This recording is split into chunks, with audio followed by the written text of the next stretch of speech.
भेद की परम परम परम महाशांति के वाइब्रेशन फैलाता है, तो उसके चारों ओर अगर सूक्ष्म जगत की आत्माएं हैं तो वो भी अनुभव करती हैं, और परम शांति के वाइब्रेशन का अनुभव करने के बाद वो आत्माएं दूर हो जाती है, या तो परम शांति के वाइब्रेशन का अनुभव करके वो शांत हो जाती है, भूत प्रेत भी शांत हो जाते हैं, या घर के अंदर परम शांति के वाइब्रेशन जाने से घर भी धीरे धीरे धीरे अगर नेगेटिव आत्माओं से भरा है, सूक्ष्म जगत की भूत प्रेतों से भरा है, तो भी परम शांति के वाइब्रेशन उसको धीरे धीरे शांत कर देता है, और वो भी शांति को पाने के लिए तड़पते हैं, क्योंकि आत्मा का मूलभूत संस्कार तो उसका परम शांति ही है।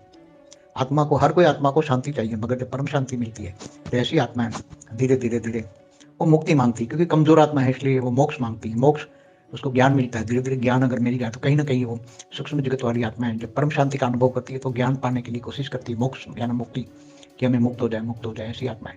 तो जब बेहद की परमात्मा है तो बेहद के ज्ञानी, बेहद के योगी है, तो उसका कनेक्शन बेहद के परम पिता से है, तो पावर इतना है, ओरा के अंदर आते ही मुक्ति की उन्मुक्ति हो जाती है। अगर पावरफुल आत्मा है तो ज्ञान में चलेगी, सूक्ष्म जगत वाली आत्माएं कई पावरफुल भी है, बहुत अच्छी अच्छी पावरफुल आत्मा है, तो ज्ञान में चलेगी, और ज्ञान में चलते चलते वो सूक्ष्म जगत में कईयों को ज्ञान भी देगी, और कई आत्माओं को सूक्ष्म जगत में कल्याण भी करेगी, और स्थूल जगत वालों को भी हेल्प करेगी। ऐसी आत्माओं के लोगों को कनेक्शन में आएगी, सूक्ष्म जगत वाली आत्मा भी स्थूल जगत वालों को, माना कई अच्छी अच्छी आत्माओं को हेल्प करके ज्ञान में वेद का परम ज्ञान उतारेगी।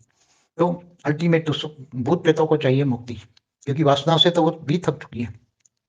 क्योंकि देखो, भक्ति मार्ग वाले क्या गाते हैं, विषय विकार मिटाओ देवा पाप हरो देवा। भक्ति मार्ग में भी गाते हैं ना कि विषय विकार मिटाओ देवा पाप हरो देवा। मगर देवता भी तो, चाहे मनुष्य हो चाहे देवता हो, चाहे स्वर्ग लोक में रहने वाला इंद्र भी हो, वो भी तो भोगी है ना। कोई इंद्र योगी नहीं हो, होगी। इंद्र को ब्रह्म ज्ञान नहीं है कि योगी बन जाए, ब्रह्मर्षि बन जाए। तो इंद्र भी चाहे देवी देवता हो चाहे मनुष्य हो, सब भोगी है, इसलिए भोग विलास में सब मस्त है, कोई तुम्हें याद नहीं कर सकता।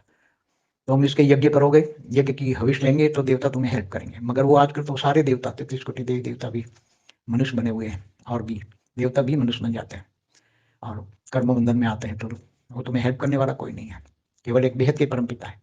बेहद के परम ज्ञान में जाओ, बेहद का परम ज्ञान सुनो। हमारी दूसरी चैनल है परम शांति मोटिवेशन एंड मेडिटेशन, उसमें वेद का परम ज्ञान का 10 दिन का कोर्स है। डेली 1 घंटा ज्ञान सुनो, 10 घंटे में आपको वेद का परम ज्ञान हो जाएगा।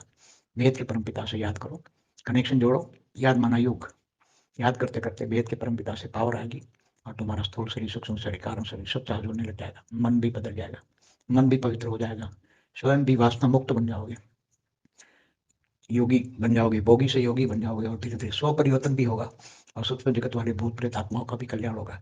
इसलिए योगी बनो। ज्ञान योगी माना बेहद के योगी, बेहद के ज्ञानी, बेहद के योगी बनने से सूक्ष्म जगत वालों का भी, बहुत सारी आत्माओं का भी कल्याण हमारे वाइब्रेशन से होंगे।